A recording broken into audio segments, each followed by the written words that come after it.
आज हम दुनिया के तीन सबसे बड़े खिलाड़ियों अमेरिका, चीन और भारत के बीच चल रहे एक बेहद पेचीदा खेल की बात करेंगे।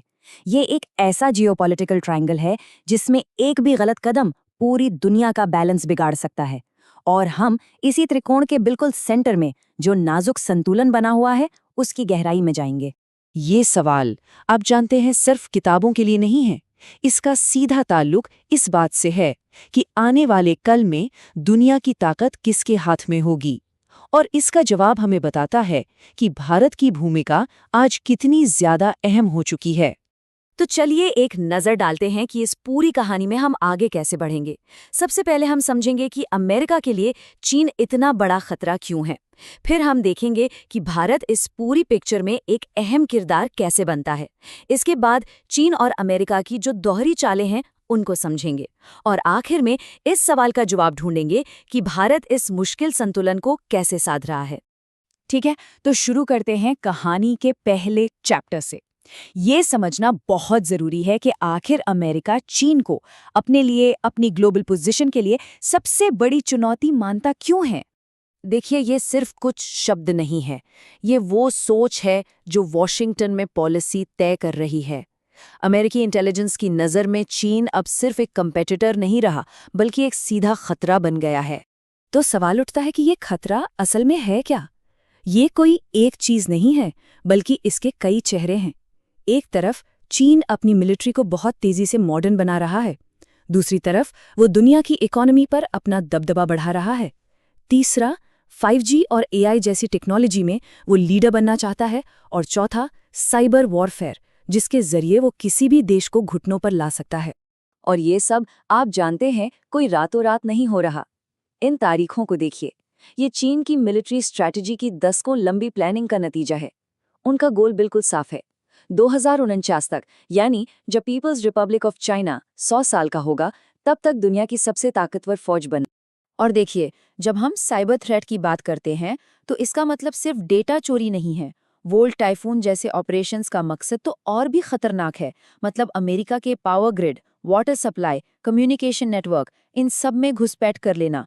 सोचिए, अगर कल कोई जंग होती है तो चीन इन सर्विसेज को बंद करके पूरे देश को एक तरह से पैरालाइज कर सकता है। तो अब इस ग्लोबल चेस बोर्ड पर एक और पावरफुल प्लेयर की एंट्री होती है, भारत। अमेरिका और चीन की इस रस्साकशी के बीच इंडिया एक ऐसी डिसाइडिंग पावर बनकर उभर रहा है जिसके हर मूव से इंडो पैसिफिक का भविष्य तय होने वाला है। तो अमेरिका के लिए भारत इतना जरूरी है क्यों? असल में इसके तीन बड़े कारण हैं।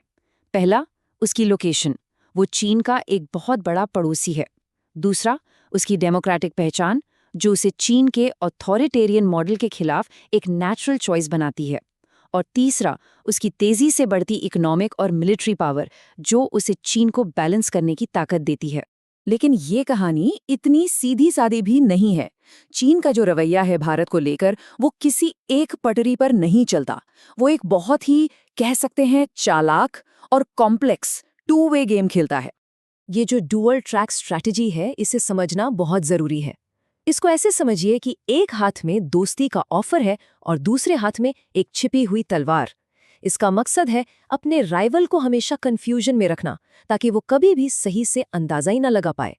और ये स्लाइड इस स्ट्रैटेजी का एक परफेक्ट एग्जाम्पल है। जरा सोचिए, एक तरफ चीन भारत के साथ बॉर्डर पर शांति के लिए एक ऐतिहासिक समझौता कर रहा है, और ठीक उसी वक्त पर्दे के पीछे से वो भारत के सबसे बड़े दुश्मन पाकिस्तान को लेटेस्ट फाइटर जेट्स दे रहा है।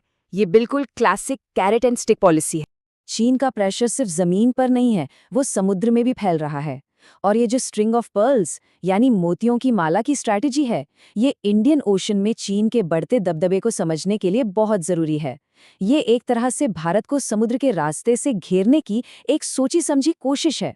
चलिए देखते हैं कि ये घेरा बन कैसे रहा है।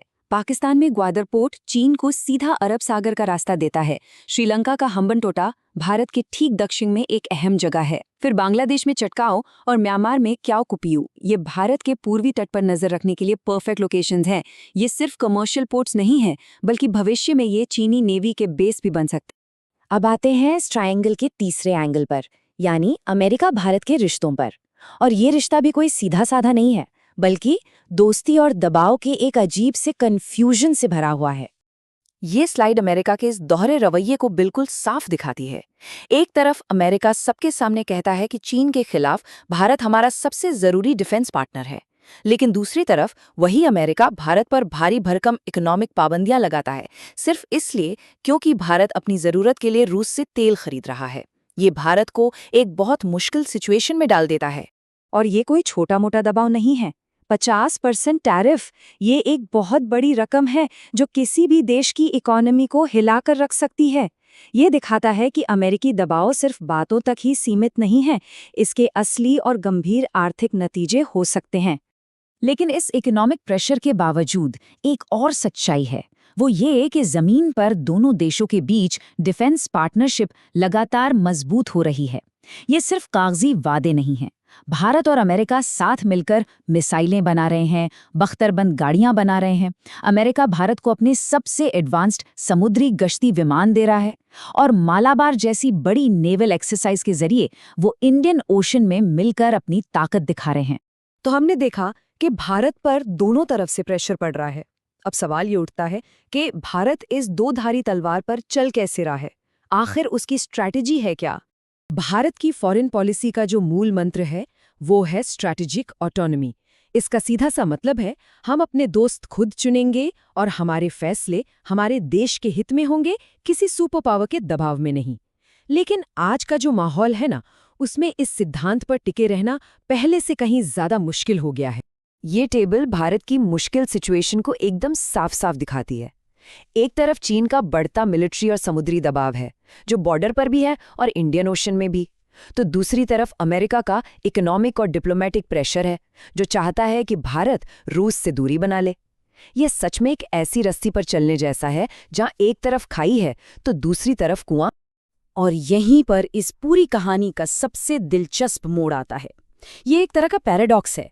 अमेरिका ने जो दबाव बनाया था उसका मकसद था भारत को पूरी तरह से अपने पाले में करना, लेकिन इसका नतीजा हुआ ठीक उल्टा।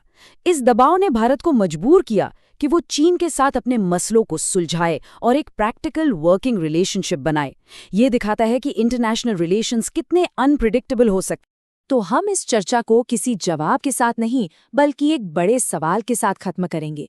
आज की इस दुनिया में जहां बड़ी बड़ी ताकतें दूसरे देशों को अपने खेमे में खींचना चाहती हैं, क्या भारत जैसा देश सच में अपने आज़ाद रास्ते पर चल सकता है? क्या स्ट्रैटेजिक ऑटोनॉमी सिर्फ एक किताबी बात बनकर रह जाएगी, या भारत कोई नया रास्ता खोज पाएगा? इसका जवाब जो भी हो, वो न सिर्फ भारत का बल्कि पूरी दुनिया का भविष्य तय करेगा।